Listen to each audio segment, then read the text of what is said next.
पिताजी के स्कूटर से पेट्रोल निकाला है, इसको ऐसे रख बस, बस तेरे को कुछ नहीं करना हो। ऐसे अपन पानी डालते हैं एक कंटेनर में। क्या पानी आ रहा है? अरे आ रहा है नहीं आ रहा? मैं बहुत फैसिनेटेड था या तो टीचर से, या मुझे लगता था मुझे एस्ट्रोनॉट बनना चाहिए। पर एस्ट्रोनॉट जबकि मैंने रिसर्च करी थोड़ी, तो मुझे लगा एस्ट्रोनॉट में ऐसा हो सकता है कि आपको बाहर जाना ही पड़ेगा और उसमें ऐसा हो सकता है कि काफ़ी पैसा खर्च हो। जब 4th ईयर में था I was earning really great. मेरे कोचिंग में 700 बच्चे थे, तो मैं बहुत अच्छी अर्निंग थी मेरी, कोई समस्या वाली बात नहीं थी।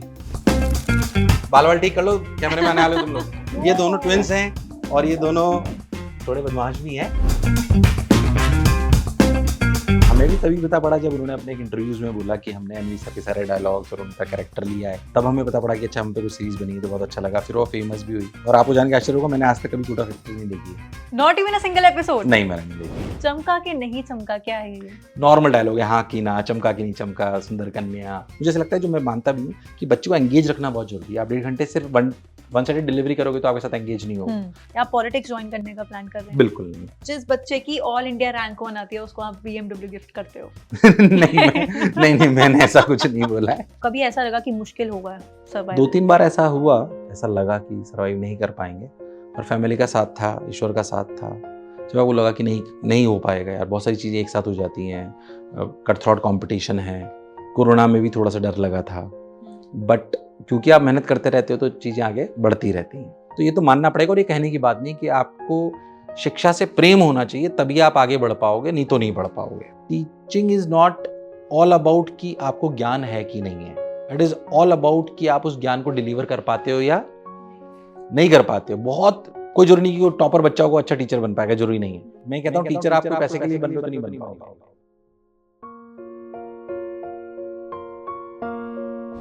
Hi guys, I am Sonakshi Kalra और इस बार ENT लाइव की टीम आ गई है कोटा। कोटा वो जगह है जहां कहा जाता है कि यहाँ की हवा में भी शिक्षा है, एजुकेशन है, ढेर सारी नॉलेज है। और यहाँ मैं आई हूँ एक बहुत ही खास इंसान से मिलने, जिनकी झलक आप सभी ने एक बहुत ही सुपरहिट शो कोटा फैक्ट्री में देखी होगी। मैं बात कर रही हूँ रियल लाइफ जीतू भैया की, जिनका नाम असल में है NV सर। इन्हीं के ऊपर वो पूरी की पूरी स्टोरी बेस्ड थी। ये वो है जो बहुत सारे बच्चों को तैयारी कराते हैं IIT नीट की, और उसी के साथ साथ अपने ही अलग तरह के अंदाज में ना बच्चों को लाइफ लेसन्स भी देते हैं। तो चलिए मिलते हैं उनसे और जानते हैं उनकी पूरी की पूरी जर्नी के बारे में उन्हीं के कैंपस में। लेट्स गो।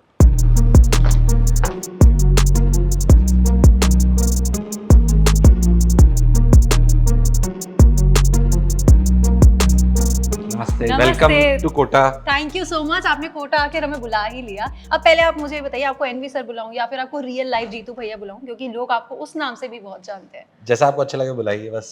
ठीक है, आज के लिए NV सर बुलाते हैं, लेकिन कोटा फैक्ट्री की बात मुझे करनी है आपसे, क्योंकि मैं बहुत इंटरेस्टेड हूँ उसके बारे में जानने के लिए भी। तो आपने आखिर हमें आज कोटा बुला लिया, तो क्यों ना इसका टूर लिया जाए। Of course, and it looks like a very spacious campus. तो ये हमारा एक रेजिडेंशियल कैंपस है, which includes school, coaching, residential, everything. आइए चलिए प्लीज देखते हैं, आइए।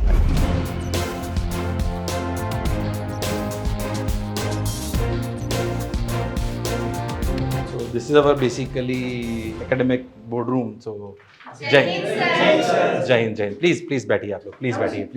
नहीं प्लीज आप लोग बैठिए प्लीज, हम जस्ट शूट कर रहे हैं। यहाँ कोई मीटिंग चल रही है? मीटिंग चल रही है, एकेडमिक मीटिंग चलती रहती है। तो सर कैंपस डायरेक्टर हैं, तो सब मीटिंग चलती है कि भाई बच्चों को और कैसे इंप्रूव करना है। पूरा रेजिडेंशियल कैंपस है, मोबाइल फ्री है। आप सोचिए इस समय बच्चों को बिना मोबाइल के रखना बहुत मुश्किल है, पर मोबाइल फ्री है। बट इसका मतलब नहीं कि हम टेक्नोलॉजी इनेबल्ड नहीं है। मॉडर्न गुरुकुल आप बोल सकते हैं। हमारे पास मशीन्स हैं, सब जगह कंप्यूटर्स लगे हुए हैं, बच्चा कोई भी कंटेंट देख सकता है। तो कितना बड़ा कैंपस होगा ये? ये टोटल कैंपस है करीब 35 बीघा, यानी कि करीब 5 लाख स्क्वायर फीट में है। ओके। तो ग्रीन है, और मैं खुद को इसको मतलब मैंने इसको कोई सही बताएं तो व्यापारिक दृष्टिकोण से नहीं, ये शिक्षा से प्रेरित है। क्योंकि मैं व्यक्तिगत रूप से, मुझे नहीं पता था कि शिक्षा इतना कुछ मुझे देगी, तो मुझे लगता है कि कुछ चीज़ कर्तव्य भाव से बनानी चाहिए। और मैंने इसको ऐसे भी बनाया कि हम मेरे बच्चे अगले साल यहीं से पढ़ेंगे। अच्छा। हाँ। और यहाँ पर मैं पीछे देख रही हूँ बास्केटबॉल कोर्ट भी है। हाँ, तो खेलने की व्यवस्था जो भी है, जैसे पेरेंट्स हमसे कई बार आते हैं कि क्या हमारा बच्चा यहाँ से फुटबॉलर निकल सकता है। हो सकता है मेरी बात आपको थोड़ी सी अजीब सी लगे, पर मैं उनको ये बोलता हूँ कि ये जितनी भी खेलने की सुविधाएं यहाँ पे रखी गई हैं ये उनकी फिजिकल हेल्थ को अच्छे रखने के लिए करी गई हैं। ओके। शायद हम कोई स्पोर्ट्स एकेडमी नहीं है, ये वो स्कूल है, कोचिंग है जहाँ पे उसकी एकेडमिक परफॉर्मेंस पे ज़्यादा फोकस करा जाता है along with his physical health. Okay. क्योंकि मेंटल हेल्थ अच्छी रखनी है, मेंटल आईक्यू अच्छा रखना है, तो जाहिर सी बात है कि आपकी जो फिजिकल हेल्थ है वो भी बहुत अच्छी होनी चाहिए। तो ये शाम को बच्चे खेलते हैं। अच्छा, मोबाइल नहीं होता तो मैंने देखा कि खेलते हैं बच्चे। तो कोटा में कितने कैंपसेस होंगे इस टाइम? हमारे कोटा में कुल मिला के 12 कैंपसेस हैं और पूरे देश में 52 कैंपसेस हैं। तो Okay. कोटा में अलग अलग जगह पे हैं, पर ये हमारा स्पेशली रेजिडेंशियल कैंपस है। हमारे डाउट रूम्स हैं ओके। जहाँ पे बच्चे डाउट वगैरह पूछते हैं, और ये क्लासेस हैं। तो और टोटल कितने स्टूडेंट्स होंगे? यहाँ इस रेजिडेंशियल कैंपस में हमारे पास 400 की कैपेसिटी है, तो फुल है।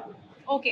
तो क्योंकि इसी साल चालू हुआ है, पर मतलब इसमें हमें कोई सही बताएं तो ब्रांडिंग मार्केटिंग की जरूरत नहीं पड़ी, क्योंकि जैसा मैंने आपको बताया बहुत अफोर्डेबल है। जी। तो शिक्षा से प्रेरित है, व्यापार से प्रेरित नहीं। तो बहुत कम फीस है, मतलब आपको जान के आश्चर्य होगा 8 के बच्चे की फीस सिर्फ 1,70,000 रुपए है, जिसमें रहना, खाना, पढ़ना, स्कूल, कोचिंग, ये सब एवरीथिंग इज इंक्लूडेड। हाँ, ये हमारे जेई के बच्चे की केमिस्ट्री की क्लास चल रही है।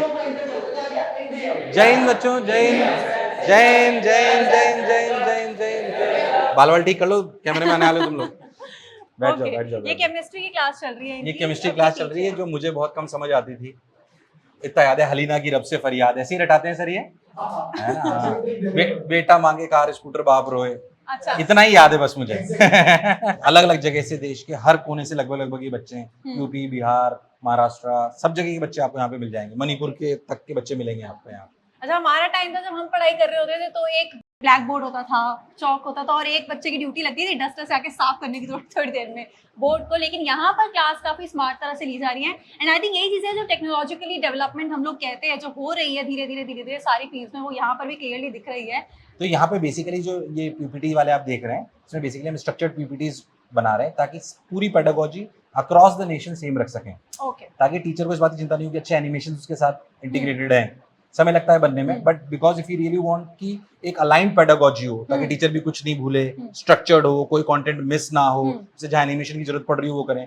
आने वाले समय में इसमें बहुत सारी छोटी छोटी चीजें और ला रहे हैं ताकि हमारी बैंक जो क्वेश्चन बैंक है उससे टीचर को डायरेक्ट अटैच कर देंगे, ताकि उसको किसी भी सब टॉपिक से किसी भी लेवल का सवाल उठाना हो, कि उसको पता चाहिए ये वाला सवाल बच्चों के लिए उठाएं जो 1000 बच्चों ने पहले करा था और 800 बच्चों ने सही करा था, मतलब वो इजी है, तो उस डेटा को देख के यहाँ पे पुश कर सके। क्योंकि एज ए शिक्षाविद हम ये समझते हैं कि बच्चे को जरूरत होती है कि किस तरीके का सवाल उसको चाहिए, तो बैच को देख के टीचर समझता है। मान लीजिए बैच में पढ़ाना है तो मुझे पता पड़ेगा कि अच्छा इस वाले टॉपिक में थोड़े से वीक है तो उसके सवाल और ज्यादा चाहिए, तो उसका अपर वर्जन है, बहुत सारी चीजें लाने वाले। ठीक है। अच्छा, तो यहाँ पर इन टोटल टीचर्स कितने होंगे?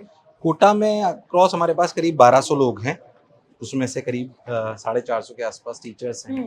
अक्रॉस इंडिया करीब 1000 के आसपास टीचर्स हैं। ओके। और यहाँ पे हमारे पास करीब 30 के आसपास टीचर्स हैं जो यहाँ पे डिप्लॉयड है। ओके। ये मेस है पे बच्चे रोज खाना खाते हैं, बहुत सिंपल और घर जैसा खाना। अच्छा अच्छा। और यहाँ पर उनको 3 टाइम की मील्स मिलती होगी? 3 टाइम, हाँ। 3 टाइम की मील्स। जय हिंद बेटा, जय Hind. So this is the boys hostel? This is boys hostel, semi private rooms. तो इनकी अलमीरा है, पढ़ने की जगह है, ये सोने की जगह है। मैंने एक्सपेक्ट नहीं किया था कि इतने डिसिप्लिन के साथ बॉयज रहते हैं हॉस्टल। नहीं, बहुत डिसिप्लिन रहते हैं यहाँ पे। ये सब जय हिंद करते हैं, बहुत मतलब पढ़ने वाले बच्चे आते हैं यहाँ पे सब। अच्छा, ये सर के सामने ऐसा हो रहा है या फिर ऐसा है? ऐसा ही। ओके। तो ये हमारा ऑडिटोरियम है जहाँ पे करीब 1000 बच्चे इकट्ठे हो सकते हैं। और ये पीछे बहुत सुंदर लग रहा है, ऐसा लग रहा है किसी ये राम दरबार मंदिर है। हाँ, ये किसी फिल्म की लोकेशन से कम नहीं लग रहा है पीछे। प्लीज आइए। और ये नीचे दिस इज कैंटीन। ओके। बच्चे शाम को यहाँ पे सब इकट्ठे हो जाते हैं और अच्छे से बैठते हैं, बातें आते करते हैं। जिनका अच्छा लगता है वो शाम की आरती में भी आते हैं। अच्छा, यहाँ पर शाम को आरती होती है? हाँ, छोटी सी आरती होती है रोज का, एक थोड़ा सा वैसा है ताकि ईश्वर को बच्चा याद करे, जिस भी धर्म को मानता हो तो उसको याद करे और ईश्वर से प्रार्थना करे भाई मैं अनुशासित रहूं, आगे बढ़ पाऊं, कर्तव्य का भाव रहे, अधिकार का नहीं। तो this is like a modern Gurukul, right? Proper modern Gurukul है। पीछे जो मंदिर आप यहाँ देख रहेंगे सामने, अगर आपको एक बार दिखा दें कैमरा में, तो ये मंदिर भी बहुत ना ऐसे मोहब्बतें वाली फील्स दे रहा है। मुझे परिवर्तन पसंद है, पर वो परिवर्तन ऐसा हो जो बच्चों के लिए अच्छी शिक्षा लाए, अनुशासन लाए, पर उनको नई टेक्नोलॉजी से भी जोड़े। बहुत कुछ है इनकी जर्नी से रिलेटेड जो आज के इस एपिसोड में हम लोग जानना चाहते हैं, तो वो हम इत्मीनान से बैठकर बातें करेंगे। मंदिर बहुत सुंदर है एंड हमने आशीर्वाद भी ले लिया है, so I think let's go and sit somewhere and have a little chat now. Hi, please. Thank you. This is your cabin. Yes. तो एनवी सर, जीतू भैया, जिसके मैंने आपको स्टार्टिंग में बोला था कि रियल लाइफ जीतू भैया यहाँ पर हैं, एंड ये लोगों ने ही बताया है धीरे धीरे धीरे धीरे, मे बी आपके स्टूडेंट्स ने कहीं ना कहीं बताया है कि ये जीतू भैया हैं। मैं आ रही थी तो मुझे एक दो दोस्तों ने बोला एनवी सर, ऐसे एनवी सर से नहीं पता था, लेकिन उन्होंने बोला अच्छा जिन पे वो कोटा फैक्ट्री का शो बना था। मैंने कहा हाँ हाँ वही वही वही। तो ये क्या स्टोरी है? क्या टीवीएफ ने आपको रीच आउट किया था उस टाइम जब कि आपके ऊपर एक शो बनने वाला है, आपकी स्टोरी दिखाई जाएगी उसमें? नहीं, ऐसा कुछ नहीं था। हमें भी तभी पता पड़ा जब उन्होंने अपने एक इंटरव्यूज़ में बोला कि हमने एनवी सर के सारे डायलॉग्स और उनका कैरेक्टर लिया है। तो तब हमें पता पड़ा कि अच्छा हम पे कोई सीरीज़ बनी है, तो बहुत अच्छा लगा। फिर वो फेमस भी हुई। मैं हर मन से उनको धन्यवाद देता हूँ, आज भी देता हूँ। पर ऐसी कोई हमारा कनेक्शन नहीं हुआ था पहले। पर उन्होंने शायद मेरा कैरेक्टर प्ले करा है, काफ़ी मेरे डायलॉग्स लिए हैं, सुंदर कन्या, व्हील वाले, एक्सपेरिमेंट्स, तो फेमस हुए हैं। और आपको किसने आके बताया कि सर आप क्या आपने ये देखिए, किसी स्टूडेंट ने बताया था? स्टूडेंट, स्टाफ, और आपको जान के आश्चर्य होगा मैंने आज तक कभी कोटा फैक्ट्री नहीं देखी है। Not even a single episode? नहीं, मैंने नहीं देखी है। ऐसा क्यों? पता नहीं, मुझे शायद अजीब सा लगता है कि खुद को देखूंगा तो पता नहीं कैसा लगेगा। पर अब कभी टाइम मिलेगा तो देखेंगे, अभी नहीं देखा है। अच्छा, अगर ऐसा होता उस मेरी वाइफ ने पूरी देखी है। देखिए, उनका हाँ। क्या रिएक्शन था? उनका अच्छा रिएक्शन था कि भाई फेमस हो गए हो तुम। अच्छा, ऐसा वैसे आपने पर्सनली फील किया है कि उस शो के आने के बाद कुछ चेंजेस आए हो? नहीं नहीं, मतलब टू बी ऑनेस्ट, और इसमें कोई एडमिट करने वाली बात नहीं कि उन्होंने मुझे बहुत फेमस किया है। बहुत सारी जगह जीतू भैया के कैरेक्टर से आपको पहचाना जाता है, तो बहुत अच्छी बात है। और जहाँ तक मैं वाइफ को जानता हूँ, मेरी वाइफ ने मेरे को जो बताया है और स्टाफ ने जो बताया उनसे, उसमें कैरेक्टर को एक अच्छा बताया है, जो शायद मैं खुद हूँ कि जो बच्चों की केयर करता है, वो मेरे में भाव है। अच्छा, अब शुरू से शुरू करते हैं, बिल्कुल जी। प्रॉपर आपकी जर्नी के ऊपर बात करते हैं, जो मैं काफ़ी देर से करना चाहती थी। तो आईआईटी की जर्नी कब शुरू हुई? बचपन से ही फिजिक्स का शौक था, पढ़ाई में लगे रहते थे, ऐसा थे? नहीं नहीं नहीं, मैं बदमाश था। मतलब 12th तक जो भी मेरे स्कूल के टीचर्स थे उन्हें आश्चर्य था कि अच्छा आईआईटी निकाल लिया, क्योंकि मैं बदमाश था पर पढ़ने में तेज था। ऐसे कोई कभी फेल नहीं हुआ या हमेशा नंबर अच्छे आते थे, पर थोड़ा शरारती टाइप का बच्चा था। पर फिर पढ़ने लग गया। 11th में फादर ने एक बार बोला कि कंधे पे हाथ रख के, मध्यमवर्गीय परिवार से आए थे, उन्होंने बोला कंधे पे हाथ रख के कि देख तू नहीं पढ़ेगा नहीं ना, तो मैं अपना पूरा फंड भी पीएफ का लगा दूंगा तो भी अपन नॉर्मल दुकान ही खोल पाएंगे। वो बात मुझे आज तक याद है। कुछ चीज़ें बच्चों पे इम्पैक्ट करती है बहुत सौहार्द भाव से, कि मतलब ज्ञान ही वो एक चीज़ है जिससे शायद अपन अपना लाइफ को चेंज कर सकते। तो मुझे लगा यार पढ़ लेना चाहिए, अब this is the right time. तो फिर ड्रॉप लिया और काफ़ी पढ़ाई करी आईआईटी, क्योंकि बच्चों को देख ही रहे थे, बहुत सारे टाइम से देख रहे थे, क्योंकि कोटा के ही रहने वाले हैं, तो आसपास बहुत सारी कहानियाँ सुनते थे। फिर आईआईटी की तैयारी करने लग गए। कोटा में माहौल था ही सही उसका, तो पढ़ने लग गए। फिर पढ़ते पढ़ते पढ़ते पढ़ते पढ़ते एक ललक सी बन गई, नहीं यार कुछ करना है। फिर ईश्वर की कृपा से आईआईटी भी पहुंच गए। फिर माता जी एक ही बात बोलती थी कि भाई जो भी करना हो, जीवन में बनना हो, जैसे अपन ने सब कहानी सुनी होती है, एक ही जगह गड्ढा खोदो पानी निकल आएगा, तो वो पहले से डिसाइडेड था कि यार फर्स्ट ईयर में सोच लेना कि तुम्हें क्या बनना है।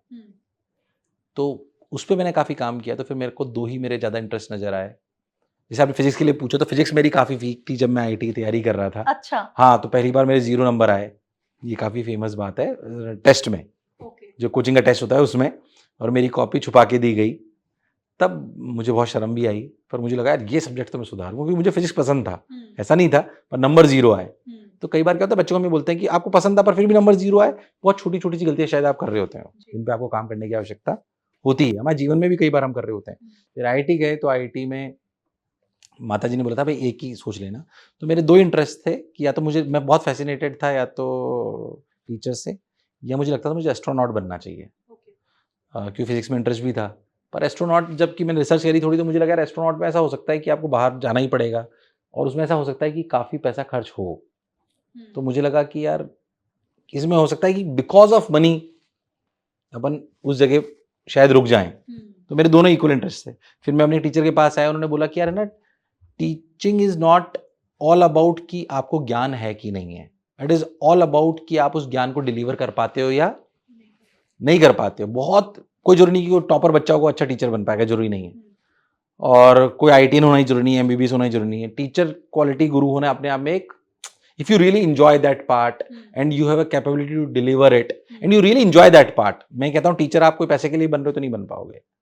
आपको अगर रियलिटी में उसमें मजा आता है ज्ञान को देने में, तो आप देन आई स्टार्टेड कि नहीं यार मुझे टीचर। तो फर्स्ट ईयर से मैंने सोच लिया था कि अब टीचर बनना है, तो फिर सेकंड ईयर से पढ़ाना चालू कर दिया। बट आप आईआईटी के लिए कहीं पढ़ना चाहते थे? मतलब आईआईटी की जब तैयारी कर रहा था जी। तब, क्योंकि एंट्रेंस टेस्ट हुआ करता था पहले, तो मेरा उसमें सिलेक्शन नहीं हुआ। क्योंकि पहले ऐसा होता था कि भाई एंट्रेंस टेस्ट को आप क्लियर करोगे तभी आप कर पाओगे। तो वो एंट्रेंस टेस्ट में मेरा सिलेक्शन नहीं हुआ, बट फाइनली फिर 1 साल बाद, उस समय तो नहीं हुआ था, मैं दूसरी कोचिंग में पढ़ा, पर फिर फाइनली 1 साल बाद हो गया ऐसा। और बीएचयू भी आप गए उस दौरान, आपने वहाँ हाँ, से बीएचयू पढ़ाई फिर की? आईआईटी में चला गया। तो आईआईटी में जाने के बाद तो खैर फिर पूरी जर्नी जो है पढ़ाने की ही थी। हम्म, तो पढ़ाने की थी तो ठीक है, पढ़ाने लग गए। सेकंड ईयर से पढ़ाया, थर्ड ईयर पढ़ाया, फोर्थ ईयर पढ़ाया। फिर सेकंड ईयर में आते थे मुझे लगा कि यार अपनी खुद की कोचिंग, मेरे कुछ साथी मिले जिन्होंने बोला कि यार अपन अपनी कोचिंग खोलते हैं, तो अपनी कोचिंग चालू कर दी।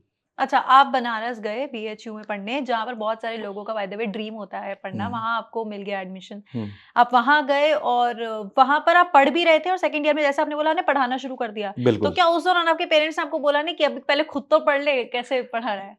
नहीं, फादर ने बोला कि यार तुम पढ़ाना चाहते हो, है ना, हाँ। सेकंड ईयर से मैं पढ़ाना चाहता हूँ। तो उन्होंने बोला यार तुम पढ़ाना तो चाहते हो, पर ऐसा नहीं हो कि तुम्हारी नौकरी नहीं लगे और तुम अपनी बीटेक छोड़ दो। भाई जाहिर सी बात, उनका कंसर्न भी सही था। तो उन्होंने मेरे से एक वादा लिया कि जब तुम कॉलेज से पास आउट हो, तुम पढ़ाओ, कोई दिक्कत नहीं। उन्होंने हमेशा सपोर्ट करा मेरे को कि जब भी तुम पढ़ाना, मतलब जब तुम कॉलेज से बाहर आओ तो रियलिटी में तुम्हारे पास जॉब भी होनी चाहिए और तुम बीटेक विद ऑनर्स भी होने चाहिए, बाकी तुम्हें जो करना है करो।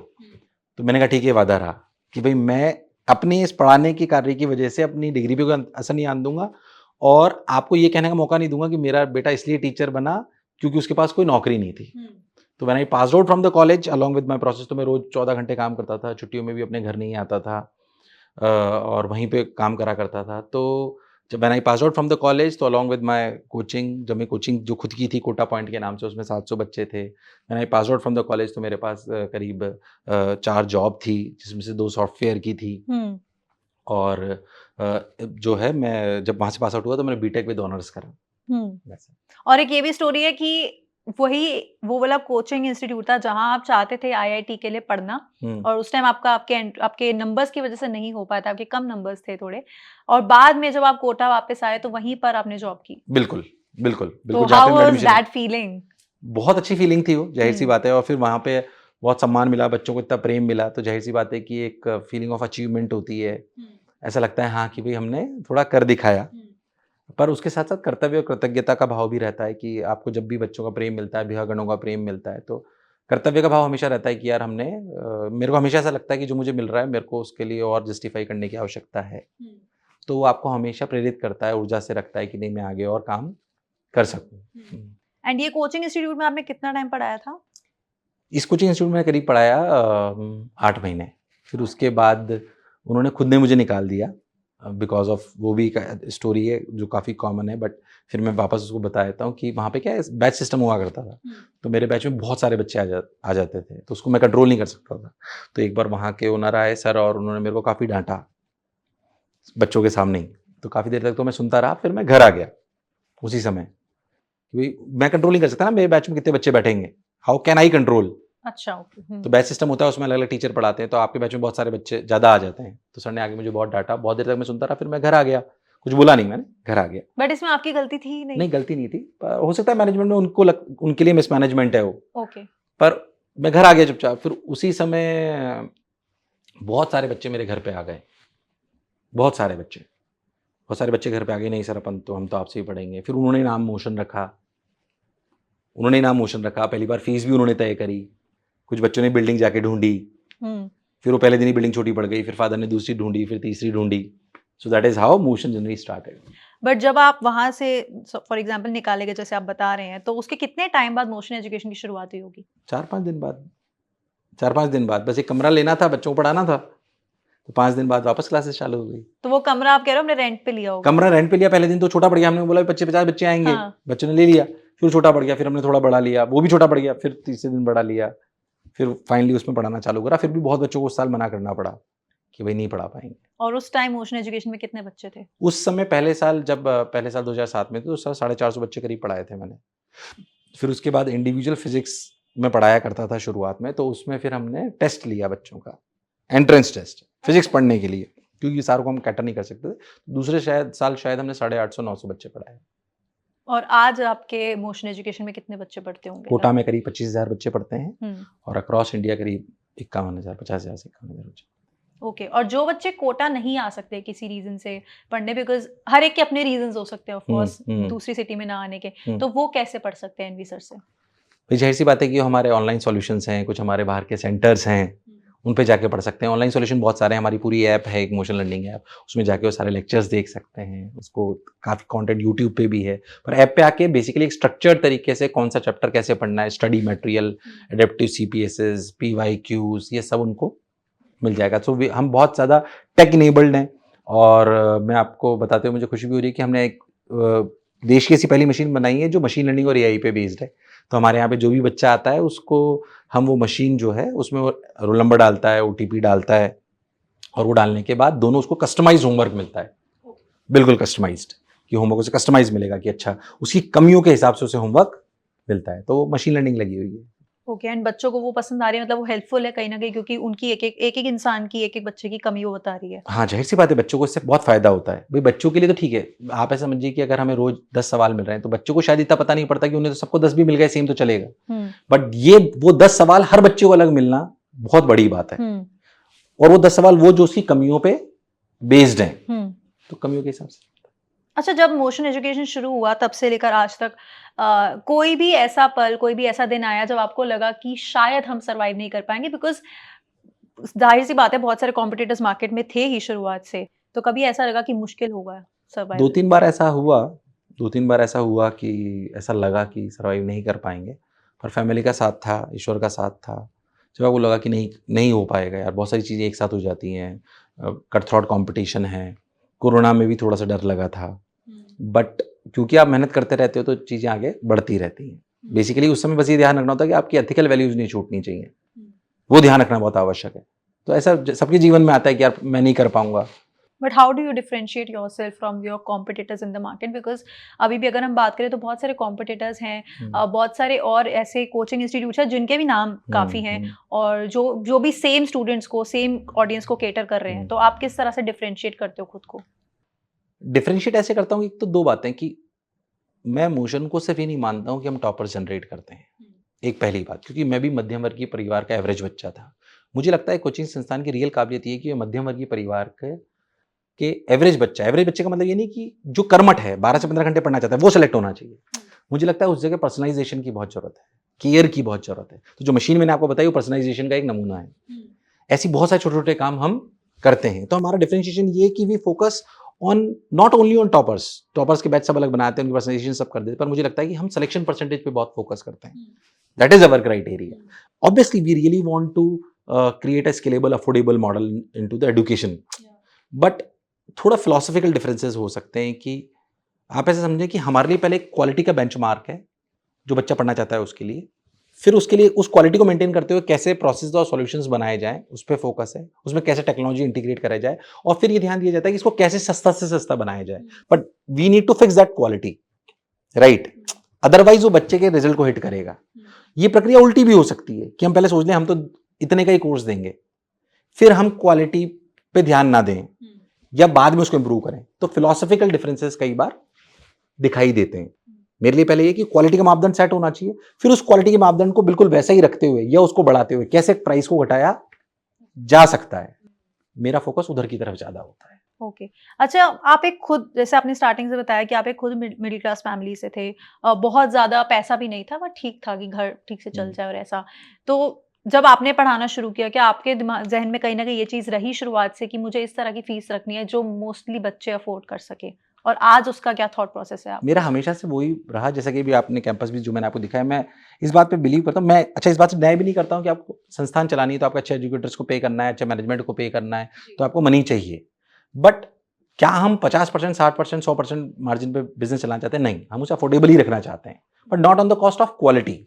तो हमेशा इस तरह के प्रोसेसेस मैंने देखा कि निकलते हैं जिनमें आप क्वालिटी को रखते हुए प्राइस पॉइंट को घटा सकते हो। तो मैं प्रयास यही करता हूँ कि प्राइस को हमेशा अफोर्डेबल रखूँ, but not on the cost of quality and personalisation. ये बात ध्यान में रखता हूँ। तो कभी बच्चों को किसी को फ्री में पढ़ाया हो? बहुत, मतलब कई बच्चे जो जरूरतमंद होते हैं फ्री होते हैं। हमारा एक लॉटरी का प्रोग्राम होता है, हर साल में एक बार करते हैं, पिछले 2 साल से कर रहे हैं।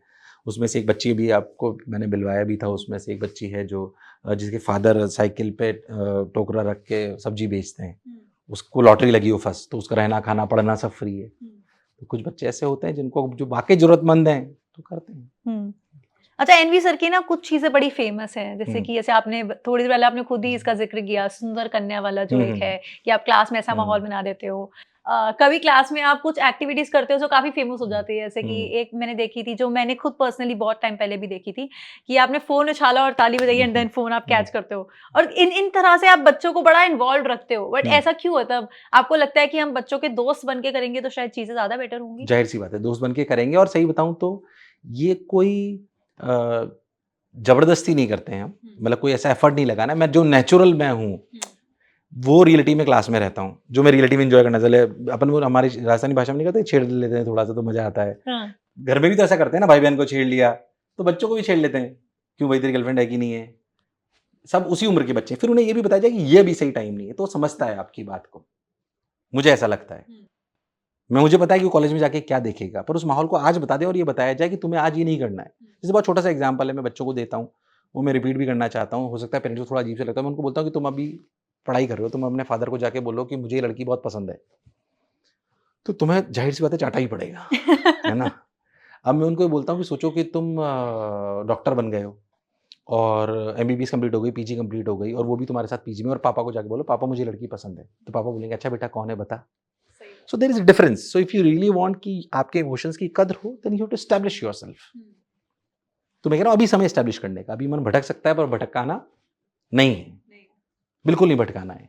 हम किसी रिलेशनशिप्स के या आपके एंजॉयमेंट के अगेंस्ट नहीं है, बट उसको सही समय पे करने का समय आपको पता होना चाहिए। अभी काम ये है कि अपन रियलिटी में पढ़ाई करें। चमका के नहीं चमका, क्या है ये? नॉर्मल डायलॉग है, हाँ की ना, चमका की नहीं चमका, सुंदर कन्या, ये सब नॉर्मल फ्लो में चलता रहता है। मुझे ऐसा लगता है जो मैं मानता भी हूँ कि बच्चों को एंगेज रखना बहुत जरूरी है। आप 1.5 घंटे सिर्फ वन साइडेड डिलीवरी करोगे तो आपके साथ एंगेज नहीं होगा। मैं हमेशा अध्यापकों को भी अपनी ट्रेनिंग सेशन जब लेता हूँ तो एक बात बोलता हूँ कि आप 2+2 भी लिख रहे हो और =2 लिख रहे हो, तब भी 4 बच्चे की तरफ से आवाज आनी चाहिए, आपको नहीं लिखना है। अगर हमें कोई प्रूफ भी करा रहे हैं जिसमें 20 मिनट लग रहे हैं, तो कम से भी कम उसमें हर बहुत छोटी छोटी स्टेप्स होती है जो बच्चा खुद कर सकता है, वो आपको उससे बुलवानी है। उससे क्या एंगेजमेंट, बच्चा सोता भी नहीं है। अच्छा, ऐसे ही बीच में कुछ टाइम पहले खबर भी आ रही थी और शायद रूमर से आई डोंट नो, ये आपको क्लियर करना है आज, या आप पॉलिटिक्स ज्वाइन करने का प्लान कर रहे हैं? बिल्कुल नहीं, कोई पॉलिटिक्स का वो नहीं है।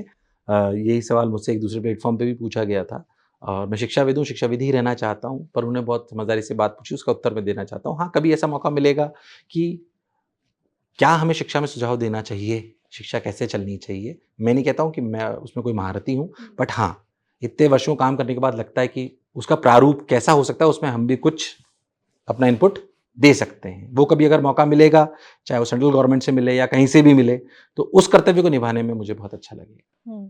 ये तो बात हुई पॉलिटिक्स की कि अभी आप डायरेक्टली नहीं घुसना चाहते हो पॉलिटिक्स में, फिलहाल अभी के लिए नहीं घुसना चाहते हो।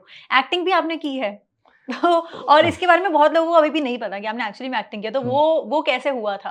वो कोरोना का टाइम था और उस समय क्लासेस नहीं चल रही थी, तो एक सीरीज के डायरेक्टर थे, उन्होंने बोला कि हम आप पे सीरीज बना रहे हैं और क्या आप उसमें थोड़ा सा शूट करोगे। मैंने कहा मेरे को तो बिल्कुल एक्टिंग नहीं है। तो उन्होंने बोला सर आप टेंशन मत लीजिए। उन्होंने काफ़ी दिन मेरे को कन्विंस करा कि आपको बिल्कुल चिंता करने की जरूरत नहीं है, आप तो टीचर ही हो ना, आप तो बस नॉर्मल टीचर की तरह जो आप करते हो वो करना, आपको कोई दूसरा कैरेक्टर तो कर ही नहीं रहे हम, कि आप जो हो बस वही करना है।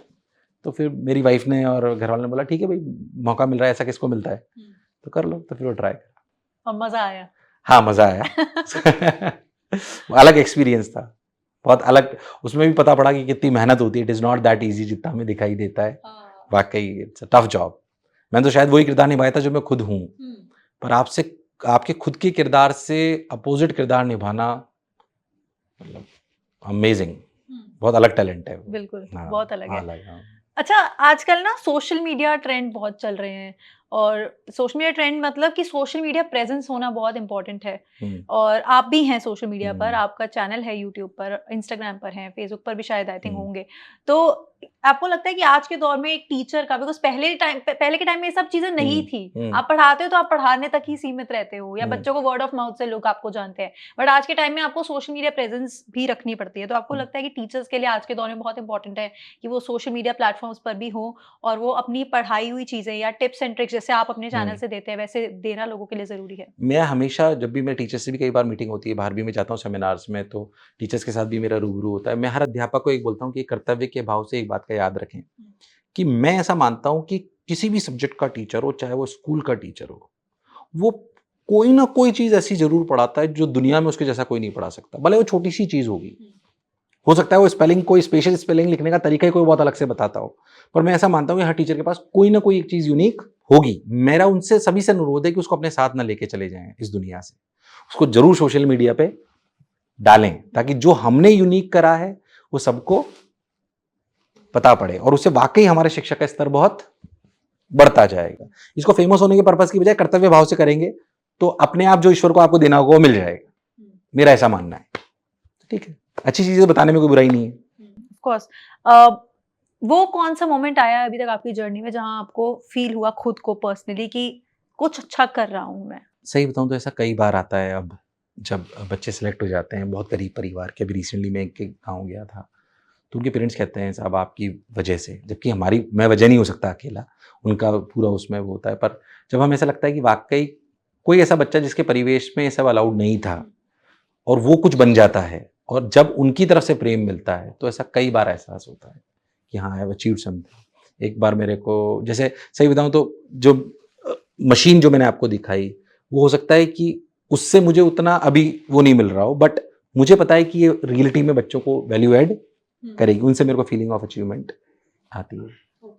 अच्छा, ये मैंने सुना है, ये भी आपको कंफर्म करना है कि जिस बच्चे की ऑल इंडिया रैंक 1 आती है उसको आप BMW गिफ्ट करते हो। नहीं, मैंने ऐसा कुछ नहीं बोला है। ये रूमर है मार्केट में, देखो। पर मैं ऐसा कुछ नहीं बोलता हूँ, और मैं फर्स्ट 10 के लिए भी उतना ही खुश हूँ जितना मेरा 500 वाला बच्चा आता है, बल्कि उसके लिए ज़्यादा खुश हूँ जो शायद जिससे कोई अपेक्षित नहीं करता हो कि यार ये 500 रैंक ला सकता है, उसको अगर लाऊं तो BMW तो उसको नहीं दूंगा मैं, क्योंकि आप कैमरे पे जाएगा पता नहीं कितनी BMW बांटनी पड़ जाएगी मुझे। बट क्या दी है अभी तक किसी को? नहीं, बिल्कुल नहीं दी है। ओके, हाँ। ठीक है।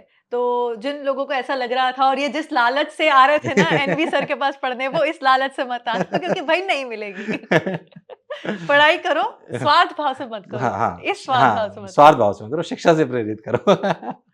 ओके। अच्छा, बहुत सारे लोग आपकी जर्नी के बारे में तो फिर भी जानते हैं, बट आपकी लव स्टोरी के बारे में कोई खास लोग जानते नहीं है। जो मैंने थोड़ा सा पढ़ा वो मुझे पता चला कि आप अपनी वाइफ जिनके साथ आज आप हैं, आपकी लाइफ पार्टनर, उनको आप 2nd क्लास से जानते हो। हाँ, बच्चों को बोल रहे हो कि सही टाइम नहीं है पढ़ने का, ये सब करने का। आपकी लव स्टोरी 2nd क्लास से शुरू हुई, उसके बारे में क्या कहेंगे? नहीं, मेरी लव स्टोरी 2nd क्लास से शुरू नहीं हुई, इसीलिए मैं बच्चों को बोल पाता हूँ। हम साथ में पढ़े हुए हैं एक ही क्लास में 12th तक। जब तक हम दोनों अपने मैं IIT में गया और वो डॉक्टरी में गई, तब तक हमारा कुछ भी ऐसा नहीं था। एक नॉर्मल कॉमन फ्रेंड्स थे बस, वैसे वो भी बहुत क्लोज नहीं, नॉर्मल। फिर फर्स्ट ईयर के बाद 2nd ईयर में वापस किसी वजह से बातचीत चालू हुई, 2-3 साल तो बीच में बात भी नहीं हुई स्कूल के बाद। फिर ऐसे ही कुछ तो कॉमन फ्रेंड की वजह से बातचीत चालू हुई, फिर समहाउ वी फेल्ट कि यार कनेक्शन है, तो बात थोड़ी ज़्यादा चालू हुई। चालू होते वो आगे बढ़ गई। पर ये कॉलेज में हुआ सब कुछ, जब वो हाँ सब कुछ कॉलेज में हुआ। स्कूलिंग साथ हुई है, ये सच्चाई है। पर बच्चे कई बार बोलते हैं आपने खुद ने तो 2nd से ही इसलिए बच्चों के लिए पूछा है मैंने। नहीं, बिल्कुल ऐसा नहीं था। जब मैं कॉलेज पहुंच गया, वो भी अपने कॉलेज पहुंच गई, एक स्टेबल जगह थे, तब ऐसी चीज चालू हुई। ओके। और आज आपकी वाइफ आपकी यहाँ पार्टनर है, आपका काम देखती है, सब कुछ? जी बिल्कुल, वाइफ, फादर, पूरा परिवार सब इसको देखता है। और बच्चों के बारे में क्या कहना चाहेंगे? आपके 2 बच्चे भी हैं, उनका भी प्लान है IIT करनी है या नीट? मतलब ऐसा कोई फोर्स नहीं है, पर जाहिर सी बात है मेरा उसमें मानना रहता है कि अगर आपको इस फील्ड से, जैसे मान लीजिए आज मेरे बच्चे को 2 इंटरेस्ट हैं, जिसमें मान लीजिए एक उसका इंटरेस्ट ये कि वो इंजीनियरिंग करना चाहता है और दूसरा इंटरेस्ट है उसका कुछ और दोनों इक्वल इंटरेस्ट हैं। तो मुझे लगता है उसे इंजीनियरिंग चुननी चाहिए, क्योंकि उसकी हमारे पास सुविधाएं उसके इकोसिस्टम में ज़्यादा हैं। बच्चों में बोलता हूँ कई बार हमें अपने चुनाव अपनी परिस्थिति को देख के भी होना चाहिए। हमारी चॉइस सिर्फ एक नहीं होती है, कभी भी 2-3 हमारे पास विकल्प होते हैं, उनमें से वो विकल्प चुनना चाहिए जिसकी हमारे पास सुविधाएं सबसे ज़्यादा हो। तो ऐसा कोई हमारी तरफ से प्रेशर नहीं है, बट अब देखो ईश्वर क्या करता है। एक तो अभी 11 साल की, एक 8 साल का है। अगर मैं बात करूँ मोशन एजुकेशन की जर्नी में, तो टॉप इंडिया रैंक जो आई है, क्या कोई नंबर है कि इतने बच्चों की टॉप इंडिया रैंक आपके मतलब इंस्टीट्यूट से पढ़ के? टॉप 100 में 4-5-6 तो हर साल आती है, पर टॉप जो अभी तक हमारे यहाँ से आई है वो 6th है। ओके। अच्छा, अब जैसे मैं आपके कॉम्पिटिटर्स की भी थोड़ी देर पहले बात कर रही थी, तो एक और नाम है जो काफी फेमस है, वो है फिजिक्स वाला। एंड मैंने उनका भी एक इंटरव्यू लिया हुआ है, उनकी जर्नी के बारे में भी उनसे बात की थी। क्या आपका कभी मिलना हुआ है? क्योंकि जैसे आपका एक तरीका है बच्चों में बहुत फेमस है, जिस तरह से ऐसे आप सुंदर कन्या और जो चमका के नहीं चमका बहुत फेमस है, वैसे एक फिजिक्स वाला भी टीचर है, और वो भी कहीं ना कहीं इसलिए भी जाने जाते हैं क्योंकि वो भी बच्चों से उस तरह से कनेक्ट कर पाते हैं। आपकी कभी मुलाकात हुई उनसे? मुलाकात तो नहीं हुई, पर फोन पे मेरी बात हुई 2-3 बार उनसे, क्योंकि अभी उनकी मैरिज भी थी तो उन्होंने खुद ने इनवाइट करने के लिए फ़ोन करा था, क्योंकि एक दूसरे को सेम फील्ड से तो जानते तो हैं ही। उन्होंने कई इंटरव्यूज़ में बोला भी कि मैं सर के लेक्चर देखता था काफ़ी, तो मैं इस बात के लिए भी उनका धन्यवाद देता हूँ। इतने बड़े टीचर भी ये बोलते हैं, क्योंकि कैमरे के सामने बोलना कि भाई मैं उनके सर के लेक्चर देखता था, मैं काफ़ी प्रभावित हूँ उनकी फिजिक्स से, तो बहुत अच्छी बात है उनकी, और वो भी बहुत अच्छे शिक्षाविद हैं। अच्छी बात है कि वो भी शिक्षा को इसी नज़रिए से देखते हैं। तो कभी ऐसे कंपटीशन वाली फीलिंग नहीं आती है? बिकॉज बहुत सारे लोग फेयर हैं। कंपटीशन होना चाहिए, और मुझे लगता है कि सबका मार्केट अलग अलग है ना, तो वो भी अपना दायित्व निभा रहे हैं, हम भी अपना निभा रहे हैं, और फेयर कंपटीशन होना भी चाहिए, इसमें कोई बुराई वाली बात नहीं है। उससे कंज्यूमर को भी फायदा होता है, आप भी टोस्ट पे रहते हो, कुछ वो हमसे सीखते होंगे, कुछ हम उनसे सीखते हैं, ऐसे ही हम आगे बढ़ते हैं। मोशन एजुकेशन का आगे का क्या प्लान है? प्लान सिटीज में ज्यादा जाने का प्लान है, या मतलब मेरे से हमेशा शायद यही सवाल पूछा जाता है कि आप क्या नंबर्स अचीव करना चाहते हो, क्या रेवेन्यू आएगा, कितने सेंटर्स हो जाएंगे। इन सबसे ऊपर मेरे लिए ये जाहिर सी बात है, ये ग्रोथ होगी, पिछले 2-3 साल में काफ़ी ज़्यादा हो रही है, पर इससे ऊपर मेरे लिए इंपॉर्टेंट है कि मेरी प्राथमिकता ये है कि मेरी परसेंटेज सिलेक्शन बढ़नी चाहिए। ज़्यादा काम मेरा उस उधर की तरफ है कि परसेंटेज सिलेक्शन कैसे बढ़ाई जाए, पर्सनलाइजेशन ऑफ एजुकेशन को कैसे और अच्छा करा जाए। वो टीचर्स को और व्यवस्थित करके हो सकता है, बच्चों को कस्टमाइज मटेरियल दे के हो सकता है, उनकी शेड्यूलिंग पे ध्यान दे के हो सकता है, छोटे छोटे और चीज़ें जो उनकी स्किल्स वीक साइड हैं उन पे और ध्यान दे के दिया जा सकता है। उन पे ये ध्यान देना कि कई सारे बच्चे हम क्लास वाइज तो बिठा देते हैं, पर हमें उन क्लासेस में से ये भी ढूंढना है समय के साथ कि कौन से बच्चे ऐसे हैं जिनकी वर्ड्स पर मिनट पढ़ने की स्पीड धीरे है, उनके लिए कुछ एक्स्ट्रा क्लासेस लगें। किनकी कैलकुलेशन वीक है, वो आइडेंटिफिकेशन करके उनको अलग करना, फिर उनके लिए अलग क्लासेस लगाना। इधर की तरफ मेरा फोकस थोड़ा ज़्यादा। तो आपको क्या लगता है कहाँ पर आज के टीचर्स कहीं ना कहीं लैक करते हैं, और जिस चीज़ का उन्हें ध्यान रखना चाहिए? देखिए, ऐसा है कि अगर आप सिर्फ पैसे को मूलभूत मानकर अगर शिक्षा के क्षेत्र में उतरेंगे तो आप एक लिमिट तक ही ऊपर जा पाएंगे, बाकी नहीं जा पाएंगे। तो ये तो मानना पड़ेगा, और ये कहने की बात नहीं कि आपको शिक्षा से प्रेम होना चाहिए, तभी आप आगे बढ़ पाओगे, नहीं तो नहीं बढ़ पाओगे। दूसरी बात, अपडेट रहना बहुत जरूरी है। टीचर का मतलब ये नहीं कि यार एक बार मैं सीख गया अब सब हो गया। आपको हमेशा ये सोचते रहना पड़ेगा कि पिछली बार जो मैंने पढ़ाया था उसको मैं कैसे और अच्छा और रुचिर बना सकता हूँ। ये आपको तो, अगर आप एक अच्छे अध्यापक हैं तो ये आपको करना पड़ेगा, नो डाउट, इसमें कोई दोहराए नहीं है। तो चलिए, thank you so much NV sir for your time today, and I really hope guys आपको ये वीडियो पसंद आया हो। वीडियो पसंद आया हो तो जल्दी से वीडियो को लाइक करना, चैनल को सब्सक्राइब कर दो अगर अभी तक नहीं किया है, और एनवी सर के साथ क्या राउंड 2 चाहते हो तो ये भी मुझे कमेंट सेक्शन में बताना। मैं बताती हूँ क्यों कह रही हूँ मैं, क्योंकि बहुत सारे इंटरव्यूज में ऐसा होता है कि लोग नीचे लिखते हैं दोबारा लेकर आओ, ये भी पूछो। तो अगर ऐसा है तो कॉमेंट्स में जरूर बताना, और फिर से हम दोबारा से कोटा जरूर आएंगे। एनवी सर, आप कुछ कहना चाहते हैं लास्टली? मैं यही बोलना चाहता हूँ कि जीवन में खुश रहना है तो कर्तव्य का भाव रखें, अधिकार का नहीं, जो मैं हमेशा बोलता हूँ और खुद भी इसका अनुसरण करने का प्रयास कर रहा हूँ। जितना कर्तव्य का भाव रखेंगे, सिलेक्शन होना नहीं होना, कोई चीज़ मिलना नहीं मिलना अलग बात है, बट खुशी के मायने कर्तव्य भाव से हैं, अधिकार से नहीं। डेफिनेटली। तो इसी तरह से बच्चों को पढ़ाते रहिए और बच्चों का करियर, बच्चों का फ्यूचर बनाते रहिए। Thank you very much. Thank you.